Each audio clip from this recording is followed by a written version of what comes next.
Bakıda növbəti böyük söküntü prosesi başlayır. Yasamal rayonu Məhəmməd Xiyabani küçəsində yerləşən fərdi yaşayış evləri söküləcək. Artıq bu ərazidə yaşayan sakinlərə rəsmi bildirişlər təqdim olunub və evlərin boşaldılması üçün hazırlıq mərhələsinə start verilib. Söküləcək evlərin divarlarına xüsusi nömrələrlə işarələr də qoyulub. Mövzunu Milli Azad şərh edən Azərbaycan Qiymətləndiricilər Cəmiyyətinin sədri Vüqar Oruc bildirib ki, Nazirlər Kabinetinin qərarına əsasən Yasamal rayon ərazisində kompensasiya məbləği hər kvadrat metr üçün 2700 manat nəzərdə tutulub. Lakin hər bir layihə üzrə müvafiq icra qurumunun satın alma aparmaq hüququ var və qalib gələn şirkət həmin ərazi üzrə kompensasiya məbləğini müəyyən edə bilər.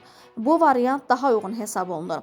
Əgər sözügedən ərazidə söküntüdən sonra yaşayış binaları tikilməyəcək, yalnız magistral yol genişləndiriləcəksə, bu halda vətəndaşlara kompensasiya ödənilir ki, onlar digər ərazilərdə mənzil əldə edə bilsinlər. Nəzərə almaq lazımdır ki, həmin ərazilərdə daşınma əmlakın qiymətləri daha yüksəkdir. Belə hallarda daha geniş yaşayış sahəsinə görə kompensasiya alan vətəndaşlar mərkəzdən daha uzaq ərazilərdən mənzil almağa məcbur olurlar. Sədr qeyd edib ki, bu kimi problemlərin həlli məqsədi ilə Azərbaycan Qiymətləndiricilər Cəmiyyəti təklif edib. Həmin ərazilərdə yerləşən yeni tikililərin 1 kvadrat metr üzrə bazar dəyəri kompensasiya məbləği kimi müəyyən edilsin. Təbii ki, bu yanaşma yalnız müvafiq icra qurumlarının qərarı ilə mümkün ola bilər.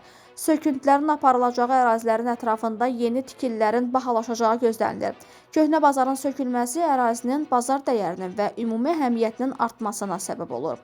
Söküntü aparılan ərazidə əsas artım torpaq sahələrinin qiymətlərində müşahidə olunur. Belə ki, həmin ərazilərdə infrastruktur işləri aparıldıqda, parklar salındıqda və yollar genişləndirildikdə torpaq sahələri azalır. Bu səbəbdən qiymətlər daha sürətlə yüksəlir.